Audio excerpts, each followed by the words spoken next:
Hello again. Today we'll be doing just about everything there is to do in Vintage Story. From picking up flint to mastering the very fabric of the universe! Or at least that's the plan. We'll see how well I manage it. Our goals are lofty, but of course, our start is not. In Vintage Story, you start with literally nothing and have to claw your way into the Copper Age by building a house of dirt and foraging for scraps in that dirt. Hence the title of our first act. The Dirt Age. If we're going to be playing in the mud, I figured I'd best design a creature that'll be comfortable in such a situation. He's a root vegetable, see? He's also a commoner. After my first Vintage Story playthrough, I had thought I might play as a different class next time. The Hunter is very interesting to me, but since I'm playing solo, I just don't think I can actually stomach the loss of ore. So once again, we're a commoner. And as we start to explore and generate the map, you'll hopefully notice the abundance of water. I set the world to be only 40% land. I don't really know exactly why I did this, but I did this. Much later on, I'll probably be happy about this when I'm on a grand voyage in a lovely boat. But anyway, enough thinking about the future, let's get into now. For the first few days, we'll be running around looking for and marking various important things. Things such as clay, flax, traders, peat bogs. This is extremely important. If you take one thing from this very long Vintage Story video that took over 100 hours to make, it's that you should mark everything early on in Vintage Story. You will thank yourself for it later.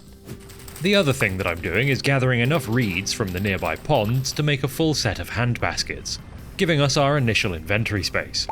It's not much, but it's better than the literal nothing we had before. Something else that I should quickly mention for this playthrough is that I made the questionable decision of turning on soil and gravel instability. It is just soil and gravel though, thankfully pretty much everything else is still in zero gravity mode. Why that's relevant now is because it's time for me to make a dirty hole, in which to hide from the night terrors. I have to make it using cob so that it doesn't bury me. Cob is just mud mixed with grass, so it's not exactly high-tech stuff or anything. Hopefully this dirty hole won't be home for too long, but it is home for now. A cozy space in which to bang back handfuls of cranberries, which are good for the urinary tract. Good, healthy turnip, man. So after a back-breaking sleep on a hay bed, our next day consists of more exploration. Observe. Ruins. Interesting rock formations. The vast and unforgiving depths of the ocean. Ooh, and hello there. What's this? Our first taste of the Copper Age to come. I scooped up the copper bits and then you'll never guess what I did next. I marked the spot on my map. In case you're not familiar with Vintage Story, when you find ore bits on the surface like this, you're almost guaranteed to find a deposit of the corresponding ore directly below. Next, I experienced the first of many painful physics lessons, by cutting down a tree that was apparently holding up this entire cliff. Aside from this kind of thing though, I must say that playing early game Vintage Story for the second time is a much less overwhelming and far more serene experience. I know, for example, that I need to grab these horsetails for healing later. In my first save, I was just opening the handbook basically every 5 seconds to check whether generic fern number 423 was used for some essential crafting recipe later. But anyway, that's enough milking my own trumpet. I'm already starting to think about where I'll settle more permanently, which will require some more exploration since it's very important to be relatively nearby various resources. The only thing I already know for sure is that I want to be coastal. I really enjoy being next to large bodies of water. If you went through all of my videos that involve building, I'd bet you'd find that when given the choice, I will settle by water. I don't really want to do that until I've started working with copper though, so with that in mind, looking at the map, we've got a large gravel area to the west. It turns out it's slate gravel. And I could just make a wooden bowl and collect a load of the stuff and pan it for nuggets of metal, but that's very monotonous, slow, and also produces a lot of junky byproducts that then I would feel like I have to keep stored away because I'm a hoarder. So I'm just going to run around grabbing copper bits from the ground whilst searching for valuable seeds and whatnot. I saw my first bleeding skybot hole at this point, a grim portent of things to come. But I also spotted some copper in the wall of a cave here. I can't do anything with that until later, but still good to know it's there. Back home, it's time to do some clay stuff. I need storage in the form of pots and crockery in the form of smaller pots, and in the process of firing which I appear to have started a small bushfire. Sorry, Smokey, that's my bad. So I let the fire rage itself out whilst I had a nice sleep on my grass heap, only to find myself beset by a vile force of darkness in the morning. A butthole has opened right outside of my dirt home, and is spewing forth many nasties. Whatever, I'm just gonna have to work around it. So I headed out to gather a load of reeds for basket weaving, and found myself some silver chunks in one of the nearby ponds. That's interesting. It's not useful right now, but still interesting. I then realised that now would be a good time to get a charcoal pit going, since I'm probably just a few days from having enough copper to get to casting. So therefore I'll also need plenty of wood.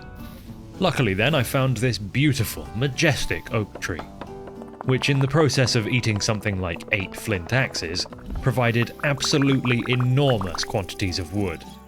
This was such a saga that I even left an axe leaning against the remaining stump, as a memorial for a long-fought battle between nature and bipedal root vegetable. Back at base, fresh pots! We've got a big pot for storage and 2 small pots for cooking and eating, and 2 also small pots for casting metals with. Very good. Time now then for porridge. Cooking in Vintage Story is one of the coziest experiences to have ever been spewed forth from the thinking sand that lives inside of a computer. It's not complicated, you just put things in a pot and set a fire under it, then enjoy the clanking of the lid as whatever's inside simmers away. But there's no time to waste looking at a clattering lid. It's time to reuse those pits to fire our first casting mould. Once we've got enough copper, we'll be casting a pickaxe head with which to get more copper. So whilst out hunting for the last few bits of copper that I need, I actually found some fire clay in some ruins. This is something worth addressing because when I made my last Vintage Story video, this stuff was quite rare, but nowhere close to as rare as it is now. It's sometimes found naturally occurring underneath certain ore deposits, black coal and anthracite, I believe, but that's pretty much the only places you'll find it now. Thankfully, you can craft it then by grinding up flint, but anyway, as a result I was happy to have been gifted a small quantity here. We won't be using any of it for quite some time, so let's get back to the matter at hand. I have enough copper to make a pickaxe, so I did that. Staring at the hot metal in the mould until it hardened and then popping it onto a stick and going to my nearest pre-marked copper deposit. Of course, safely excavating said deposit without causing dirt to entomb me is going to be quite the experience. Basically, I'm going to go through a lot more shovels than you would in a normal playthrough. Eventually though, I get down to the orange stuff, start to mine it, and then remember that to make anything with the resultant chunks, you need a hammer. Oops. The copper age just got delayed by a few days. In those few days, I'm just sprinting around and picking up rocks. Then we can make a hammer, just as soon as we've also made and fired a mold for it. Whilst waiting for that, I finished off the copper node I had excavated before, which turned out to be absolutely massive, and also right next to a small lake, which caused some interesting results when I was climbing back out of the pit. Now the hammer mold still isn't quite finished, so I started firing a load of red shingles in the meantime, because I'm thinking about moving home very soon. Following that thread, whilst in quite a lot of pain as a result of having to fight my way out of my dirt home one morning, I did some house scouting, and came upon this rather nice coastal location, with good access to trees, fresh water, and of course, some nice landscapes in the distance to stare at whilst waiting for winter to pass 6 months from now. The soil is of passable fertility, there's clay nearby. Yeah, I think this spot will do. My priority really is getting crops in the ground, primarily flax, so I've got plenty of cloth to work with before the colder seasons come. So I want to get this base established mainly for that reason. I laid down a simple layer of logs to mark this location as mine in case any other intrepid survivors get the same idea, and then I started to dread all of the runs back and forth I'd have to do to move my stuff over. The first of which did not go well. I'm surrounded by drifters from 2 nearby portals, and now my door has fallen off. Well, that's just great. Thankfully, by some miracle of inventory space then, it only took 2 runs to move just about everything. Dirt pit, thank you for your service, and good riddance. Unfortunately, the floating monster-spawning buttholes have followed me to my new home, which in its entirely open-plan state is not a good place to stage a defensive operation. I have a falx mold firing, so at least I'll be able to hurt the nasties properly soon, but for now I'm just digging a hole in a cliff to sleep in. What follows is a couple of days poking around the surrounding grasslands, basically just waiting for the homestead to cool down so I can get back to building, which primarily involves shaping clay into roof tiles.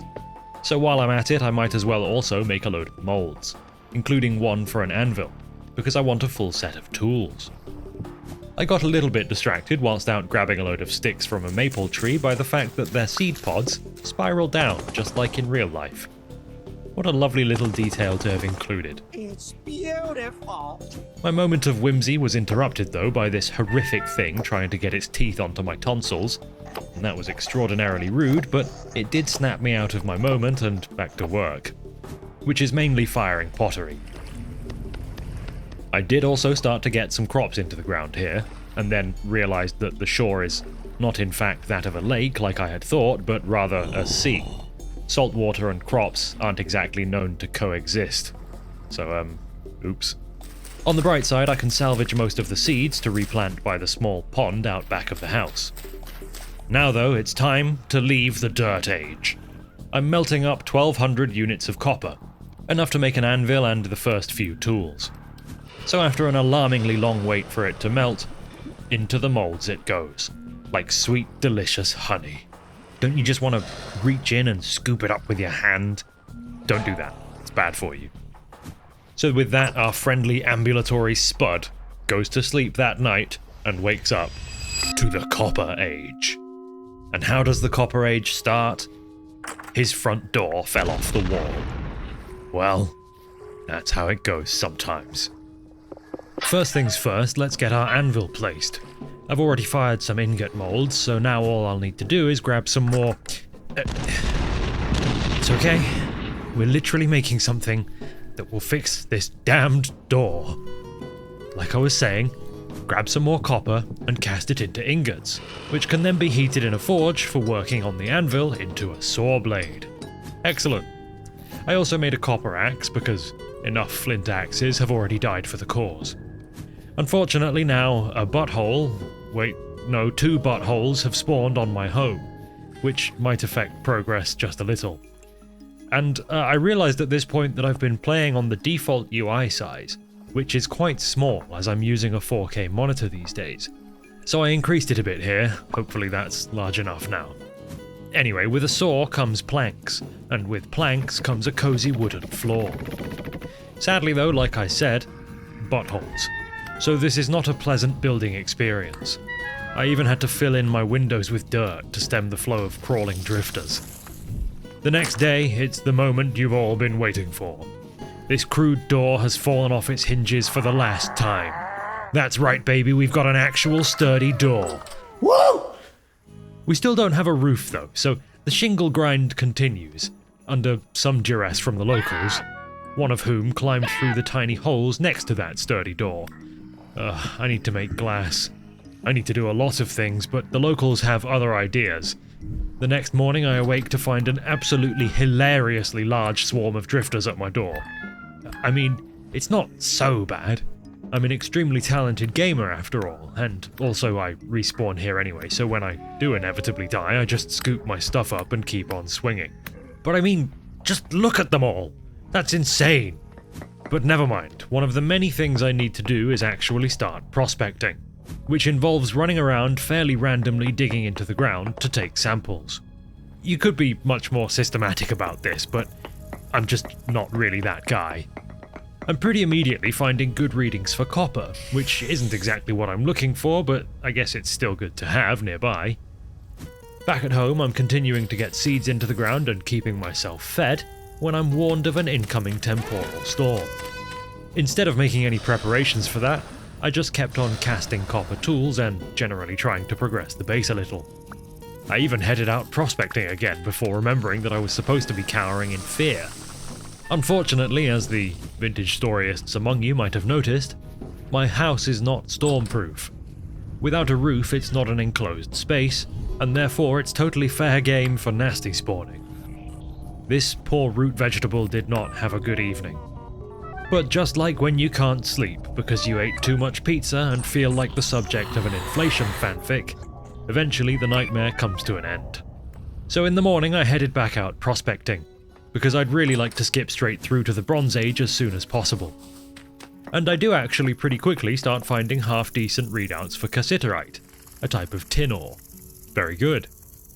Whilst out here working on that, I also hunted down some boar, because it would probably be wise to start working with hides as well. However, with my pockets full of rapidly mouldering game meat, I also realised I should probably make a cellar. So I did that. Nothing fancy, just a little stone-walled pit below the floor of the house. Granted, that still only gives me 2 days to figure out something to do with this meat. I'd have liked to bake it into pies or something, but making the oven to cook them in requires quite a lot of fire clay. So instead I just cooked it up with whatever secondary ingredients I had lying around in a pot, and then headed back out to prospecting. This goes on for quite some time. The early to mid-game transition in Vintage Story is pretty much just prospecting, and keeping yourself fed whilst doing so. I am actually having some pretty good luck though, so this might not take quite so long. I've already got an ultra-high magnetite reading, that's an iron ore, but there's no point trying to dig it up yet since I need a bloomery made of fire clay and an anvil made of bronze to actually do anything with the resultant bloom. So we'll come back to that later and focus on tin for now. Before too long, after a little poking around in some ruins where I found a book and some random metal bits, I started to get some really good cassiterite readings. Ultra high, in fact. Which, granted for Cass, equates to 0.22 per mil. Yes, I read the comments on the last video. It's not percentage, it's per mil. What that means is that 0.22 blocks per 1,000 in a given area will contain cassiterite. So I mean, it's not exactly flowing out of the rocks by the ton, but it's down there. And I'll find it. With this discovery begins phase 2 of prospecting, the node search. In node search mode, your pick will simply tell you whether or not there's a node within a given radius from the block you break. By default, that radius is 6, so you need to break a block every 12 or so to check an area fully. This will take a while and will likely go through a couple of pickaxes. So before I can really get into it, I first needed to stock up on copper and turn it into tools. The farm is also coming along nicely, by the way. I refuse to find myself short on flax for windmills this time around, so I've been making sure to extend my grow-op whenever possible. Anyway, back down the hole I go, where I dig, and dig, and dig, and dig.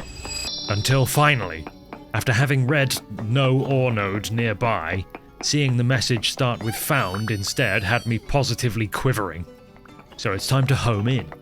It took me about 10 minutes from that point, searching left, right, up, down, colder, warmer, until I finally found it. Those beautiful little brown splotches are my path to the Bronze Age. You don't really ever need that much of the stuff unless you're doing some really wild things, so with a bit of luck this single node will provide all we need for a very long time. I mined 490 units worth of the stuff, and brought it all home to do my foul business with. Now of course I will absolutely have to make an anvil with it sooner or later, but we'll start off with some basic tools. As the first bits of tin bronze pour forth from the crucible, the Bronze Age begins. Which is nice, but it's not really as monumentous as the ages on either side of it. With copper you're coming from literally bashing rocks together, so it feels like a giant leap. And then with iron, well, I mean, it's just the Iron Age, isn't it? It's a whole thing to actually make usable iron, so it has this feel of importance about it. Whereas bronze is just, well, it's just kind of a middle stage. It also feels a little bit weird to say I'm living in the Bronze Age when I don't even have a roof on my house, so let's keep working on that problem, as well as finally upgrading our inventory space a little bit more with some hunter bags made of treated hides. It's also around this time that we reap the first fruits of our labour. And of course, it's turnips. What else? Look at them literally maturing before my very eyes, begging for the sweet release of harvest. It's turnip stew for the foreseeable future, folks. I hope you like it. So then, fire clay, the thing that's really holding us back from the Iron Age. As I mentioned before, it apparently generates naturally beneath two types of coal, bituminous and anthracite. I hadn't got any readings for these in my prospecting ventures so far, so I decided to strike out in search of new land, taking to the oceans as my ancestors before me did, in mighty vessels of wood and tar. Now, my vessel is a hastily built raft, and my propulsion is basically a piece of driftwood, but still, it sails nonetheless. So I first headed out to the island that I can see from home, and after poking it with my prospecting pick, I found nothing much of interest, aside from a trace reading for halite, which is quite useful. It's salt, basically. But I'd be pretty lucky to actually find it here, so it's back out to sea then, where I find some more small spits of land. They give a very poor reading for chromite, which is a resource used much later for making sturdy leather, as well as a trace reading for lignite, which is brown coal, the most mediocre of the coals. I did get a reading for gold on yet another tiny island, but all of this is relatively pointless really. I need to find a real landmass worthy of plundering. So after a long sail west, in the dead of night we come once more to land. It's the same land we left from, but it is quite far from where we left, so, you know, that's something, right? Not too far from the coast, there's a trader to spend the night with. Unfortunately, our relationship got off to a bad start when I, accidentally punched him. And then because he got pretty aggressive as a result, I had to kill him. I'm sorry about that, Farhad. Anyway, I'm still going to sleep in his bed, I just won't get to share his body warmth anymore. My prospecting results over here start with a very hard rock to say the name of, which is an ore for nickel. Alloy that with copper to make cupronickel, which is used for some really interesting stuff that we'll get to later. The landscape here is mighty impressive as well. Giant slab-faced mountains that remind me of El Cap in Yosemite. But I'm not here to gawk at hills, I'm here to check what metals might lie within them. I start to home in on some chromite out here too. Again, that'll be useful for leather stuff later, but after a nice sleep in a cave, I find something far more immediately valuable. You hear that? That's bees. Very nice. And there's another hive right next to it too. Later on I'll drop some empty bee skeps next to these to start my very own foray into apiculture, but for now it's back to prospecting. I stumbled upon some surface lignite here too whilst at it, so I figured I'd best dig it up and check whether or not fire clay can spawn below lignite. I kind of know that it can't, but I was compelled to check. After fighting with the dirt and a nearby pond, yeah, nothing. So thankfully a little while later, I got my first hit of bituminous coal. And after some triangulating, I think I'm onto the peak of the node, which is only about 2 per mil. Not exactly great, but I can work with that. Before I get down there though, I'd best head home and stock up on tools and food. On the way back home, I bought a linen sack from a trader with some random gears I've saved up so far. Yeah, the game's currency is rusty gears. Hadn't mentioned that so far. They occasionally drop from monsters, and sometimes you'll find them in ruins as well. This gives me 1 extra inventory space and, more importantly, saves me some flax later. On the way home, I spy some suspiciously light-coloured stone. Turns out it's chalk, which isn't just used for drawing phalluses on the board with, it's also lime-rich, meaning we've found our source of lime for leatherworking. With that, I'm pretty sure I've now found a decent source for basically every surface resource. I'm sure I'm wrong, I must be missing something, but I feel like I've marked 14 quadrillion different resource nodes by now. Anyway, back home, we finally have a roof. Now if only we had windows. The reason we don't have windows, in case you're curious, is because you make glass in the bloomery, the same place where you bloom iron ore. So that's also being held up by fire clay. Oh well. With a cellar full of turnips and various grains, it's time to make a load of porridge to fuel our upcoming strip mining trip. So out goes our starchy friend, running right into a lightning storm. Now remember kids, never be the tallest turnip in a storm or you might just catch a lightning bolt. After the storm has passed and gorgeous golden hour light cascades around us, we burrow into the ground once more, in search of our coal, and with it, fire clay. On the way down, I found some sulfur, which is interesting, but soon after we get what we came for, black coal. Whilst the coal itself is very useful, I quickly check below the node and am disappointed to find no fire clay.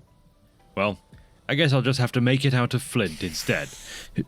Wait, you can just make fire clay out of flint?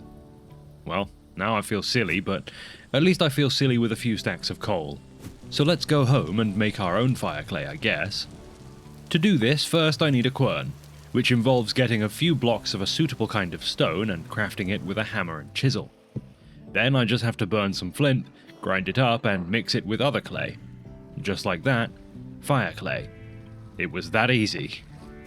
So now I can make myself an oven.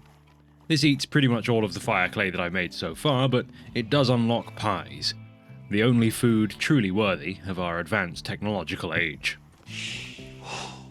The next job is to make more fire clay and shape it into bricks so that we can make bloomeries. Because next on the list of jobs is finding iron ore. First though, our flax has grown, letting us stash the first little piles of fibre. But we're quite a ways from actually doing anything with that, so back to the task at hand, which is apparently putting piles of bricks into the firing pits. I can't go out in search of iron yet anyway, because a temporal storm is on the way. So I decided to build a little panic room, since my house still doesn't have windows. It's just a cupboard. I'm hiding in a cupboard from the monsters that may or may not live in my own head. Once all of that has passed, I'm actually building a smithy. Perhaps not what you expected, but I need to stop working with metal outside. For one, it's usually rainy out now, but also just because I want to feel a little bit more civilized. And also maybe I'm procrastinating from going prospecting for iron. I got something mostly built, but massively underestimated the amount of thatch I would need for a roof, so whilst I was off hunting down some more, I also visited a quartz patch that I had marked before. And also, then I remembered that I would want some wax for candle lanterns, and then also that I would want some lead for proper windows.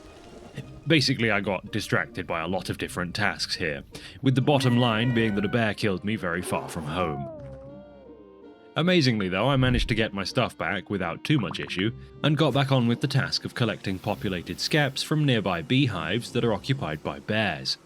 You know, the usual everyday stuff. On my way home, with a backpack full of bees, I did also spot a marker that I made earlier on some surface lead. So I grabbed everything it had to offer and continued to run home through the night. Back there, it's time to start organising the smithy with a load of boxes and such. And then I'll start smelting some lead ingots to finally make some windows, with the first of our glass.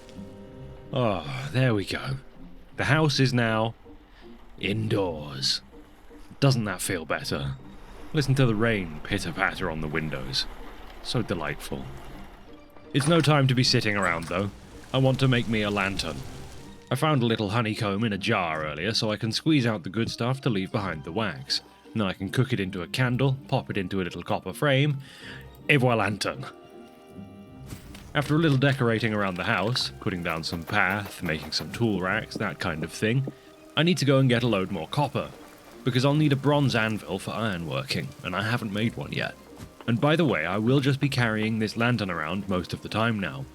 I am aware that it makes me get hungry faster, as everyone on Earth felt the need to tell me in the last video. But do you guys want to be able to see what's going on in the video or not? Like the video and subscribe to the channel in honor of Turnip Man's sacrifice. He burned extra calories so that you could see him mine this copper ore. Back at base, we're smelting it up, and the game is transitioning to peak coziness now. Sitting indoors, just working away at various tasks. Especially now that we've got a little flower garden with a few skeps and a straw friend to watch over them. But all of that's about to change, because we're about to enter the hellish world of iron prospecting. At some point I actually started a little exploratory mine already around my ultra-high magnetite reading, but I never went deeper than the periodite layer here, which I don't believe can actually contain magnetite, so we need to go deeper. This is, for me in real life, going to take a very long time. Thankfully I can speed up this process for you, but what if I didn't? What if I just made you watch it in real time? Oh, you'd just leave? Okay, fair enough then. I'll condense the extremely long iron prospecting section down to an easily digestible segment of the video here. I found quite a lot of copper down here, just kept stumbling onto the stuff, so it's good to know that it's here if I need it later, but obviously I'm not going to bother mining it all out right now. I do have to make repeated trips down here, of course, to replace my pickaxes, so perhaps it's lucky that I found the minuscule reading of cassiterite down here before I ran out of bronze. Anyway, I keep digging, and baking pies, and digging, and dying to drifters, and digging. And making sails? That's a confusing one, I'm not really sure why I did that right now. But anyway, after hiding from another temporal storm and with a fresh pack of pies and picks, it's back down to the mines we go. Finally seeing that wonderful message we've been hoping to see this whole time. Magnetite. We're close. After a short while homing in on it, there we go. Very good. Mine it all up, turnip boy. With 3 stacks of magnetite chunks in our pockets, we head home and fire up the bloomeries. Technically, I think you could argue that this puts us into the Iron Age, but we'll save the fancy splash screen for later because I don't plan on working any iron bloom by hand here, meaning I think that it's windmill time instead. We've been farming plenty of flax this whole time, so after making a real bed and then counting up all of the magnetite nuggets in the morning, we have about 700, it's time to start work on a windmill. In the spot next to our bee-skeps, I draw our circular base and start working upwards. After making some progress here though, I remembered I would need some fat and resin for the mechanics, and so I headed out with my bow searching for, and indeed finding, piggies. With their fat, there we go. Windmill. Or at least the shell of one. And then I found myself asking an important question. If this windmill is for hammering iron bloom, why is it not attached to the smithy? Well, that's a good question, me. And to answer it, I'm probably going to end up building another one here as an extension to the smithy itself, leaving this one to do the farm work. I'm not sure why I built this one first in that case, but oh well, here we are. The next day when I started recording again, it turns out that I actually didn't start recording, that is. And I went out to gather some more thatch for the smithy roof, and ended up killing a bear with my bow while I was out there. I'm sorry you didn't get to see that, but you can at least watch me rub fat all over the hide to cure it. Because as much as it hurts to use fat that I could be using for mechanisms on it, there's cool new bear armor that I'm going to need to see my turnip boy wearing. Come to think of it, I'm kind of slacking on the leather industry as a whole, so let's throw some barrels together and get soaking the pig hides from earlier, using chalk from our west to make the lime water. I haven't been slacking on flax though. I'll be doing some self-glazing there. So I did. Start work on that, I mean. But then something started to happen. Winter is coming, and we must defend ourselves. With a fresh set of bear hide armor. It's not actually very insulating for some reason, but it's cool looking. I had to make some fur booties and gloves just to be able to keep working outside, and I know that this windmill is a little bit odd, basically being on the ground. But in my defense, it's on the shore of a lake, and beaches usually are windy. Think about it. Big brain. Anyway, this winter thing sends me into a bit of a flap, hurriedly crafting arrowheads for last-minute hunting and that kind of thing. Then, however, I noticed that my new windmill has shed its sails, and they've since despawned. After a moment, I figured this was due to the snow building up underneath it. Well, that's disappointing. I'll rebuild it at some point with this in mind, but not now. Now we hunt. You end up dealing with a lot of wolves in winter. The getting is in fact not good. I'm exaggerating a bit. I got plenty of pigs and rabbits too. It's a good haul of hides to work through. I also bought a recurve bow whilst out there because I can't make my own as a commoner, so why not grab one? Anyway, I was mainly out here for fat so that I could start working with the wind power we're starting to generate. I made some new sails and a good assortment of fatty mechanisms. Mechanisms for a helve. I haven't made the hammer part yet, but we'll get there. Immediately. We'll get there immediately. I did it straight away, and watched the system slow to a grinding halt as soon as I installed it. The smithy windmill needs more sails, so I did something a little bit strange and actually dug a trench so that I could add them without fear of it being eaten by snow again. It looks a little bit more like a water wheel at this point, but it works. And therefore it's time for my favourite winter activity. Iron blooming. With the helve clanging away like so, I think we can safely say that we've entered the Iron Age. And since we're now also entering the waiting out the cold dark winter stage of the game, I decided to waste just a little bit of my linen stash to make a cozy stool. So now I can wait out the cold dark winter in comfort and style. Beautiful. Whilst I do spend a lot of time in winter just sitting around, the waiting around happens between various important activities. One of which is going to gather a load more chalk for tanning, and murdering the local wolf population in the process. If you have a load of bronze spears on you, it's actually pretty easy, and it feels good. For a while here, I played with more advanced mechanisms. You can gear an axle up or down to run things faster or slower at the cost of mechanical power, but I'm going to be honest, it didn't really go anywhere. I'd need to add more power to the system with an extra windmill or, actually build this one up high instead of literally subterranean like it is now, but anyway, it does work without any gearing, it's just a little slow sometimes. But the iron bars are starting to pile up. I have no idea when I'm going to use them or what for. I mean, tools obviously, but I suppose the longer term idea is a set of scale or plate armor. For now, I actually made some backpacks with the leather that started to pile up, but my work was interrupted by a temporal storm. At least I don't need the panic room anymore since the house is fully enclosed and lit up, so I can just sit in my comfy chair. Once it's over, I do indeed make a couple of iron tools, since I figure I'll have to start prospecting for things like bauxite, gold, silver, all of the extra stuff you need in random quantities for late game vintage story. Not that I'm actually going to use those anytime soon, because apparently I first decided to try and make a boat. Step 1 is to build a big dirt platform to build it on, and step 2 is to build it on that platform. This involves many stages: the keel, the boards, rigging, you get the idea. I can't finish it yet because you need a whole lot of rope and linen, which is pretty hard to get in winter. So that's going to be something to look forward to next year, basically. So, what's next then? Mining. I've got a lot of prospecting points on my map, it's time to go and hit some of them. Starting with silver, which didn't take very long to find with the prospecting pick, but was a little bit harder to spot with my eyes, because it's generated in quartz. It's hard to see, but it's in there.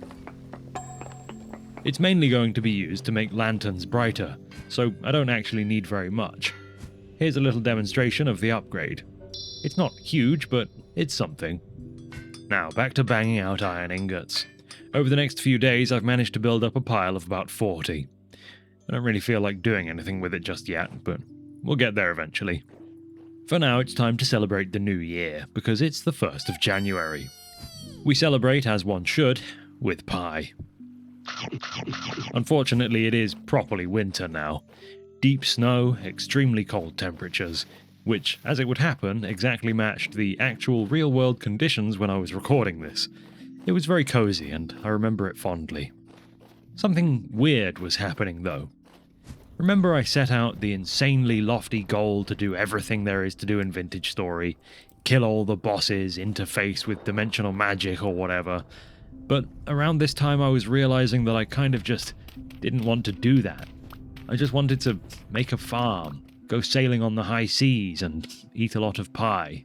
I can only do 2 of those things right now, and I'm already eating a lot of pie, so let's start working on some animal pens.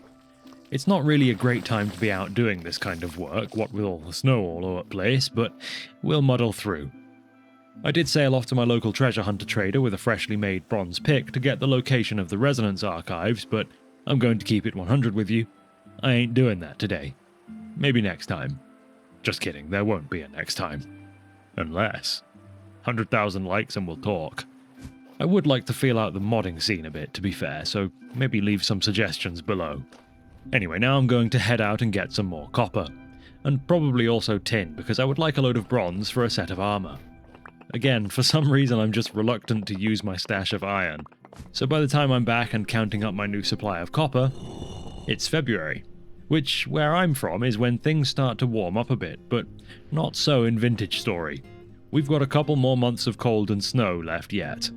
Nonetheless, I decided to go out and do some prospecting. There's a lot of gaps in my mineral map. It's so cold out there that whilst prospecting I have to occasionally start a campfire to warm up. And on one occasion a local raccoon decided to deliver itself directly to me for some din-dins. I ended up prospecting deep into a forest where I got a lot of interesting readings but wasn't finding much of anything more than a trace. And then the forest lets me know in no uncertain terms that it doesn't like me being there. Repeatedly. I ignored them and kept picking up my stuff to go back to prospecting in a nice clean grid this time. I'm not sure why I haven't been doing it like this the whole time, it's very nice. Once Tony the turnip is finally back home, it's time to get him dripped out. Iced up to the leaves, I don't know. I started out by making the leather underlayer for a set of armor, went and cast a load of bronze ingots, got scared by my own armor stand, and then went to work feeding those ingots into the Helvhammer to be turned into plates. What for making chain with. I set down the OG copper anvil to the side and settled into my new job as a chainsmith. Towards the end of this task, I've actually run out of pie making ingredients and I'm just smashing back handfuls of flax, but it's worth it. Behold, the armored turnip. Looks good on my Dream Guardian, armor stand. I just wanted to interject and say, by the way, that I actually sleep in the same pose as Turnip Boy. It's the Goku in crater position. In the morning, after a brief, unexpected temporal storm, I bake some bread because, heartbreakingly, I've run out of things to put into pie crusts. Honestly, at this point, I'm fully ready for spring. My eyeballs have grown bored of the endless white. So to pass the time, I start thinking about taming. But simply running scared animals to wherever I want to keep them doesn't tend to work very well. So this time, I'll be building a pig trap near home. Yes, it's a little bit inconvenient to have my farm animals away from the home, but after a couple of generations they become domesticated enough to be led by a rope, so then you can move them. So with a pit built, it's time to fill it. When you get lucky enough to find some pigs nearby, you give them a smack, and when they start running away, you can lead them from behind. And when they occasionally get aggressive, you just run towards the pit and let them follow you in. It's very simple. The first one is a boar, and then soon after, he's joined by a sow.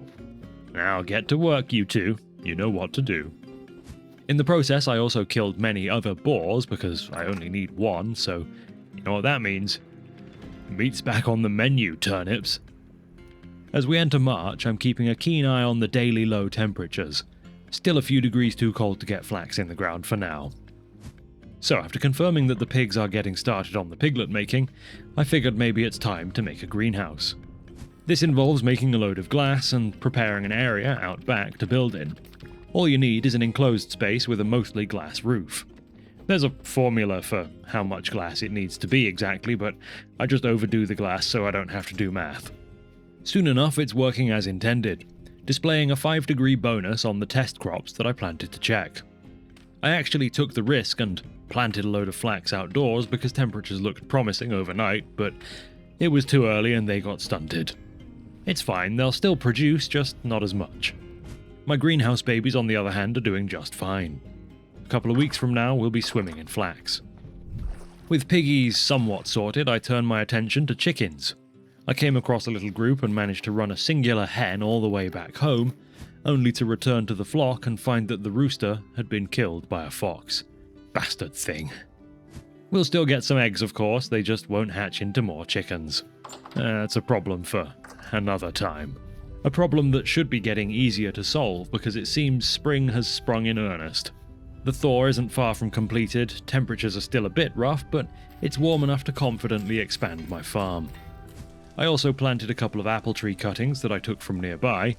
I've never grown these before in Vintage Story, and they take absolutely ages to bear fruit, so I don't think we'll see any of that today, but it's still nice to have done it. But yeah, like I had said earlier, I came into this video with very big plans, but along the way I discovered the joys of a simpler life. Seriously, I got quite existential in real life whilst I was recording this. I got into remote camping and bird watching. Things got weird.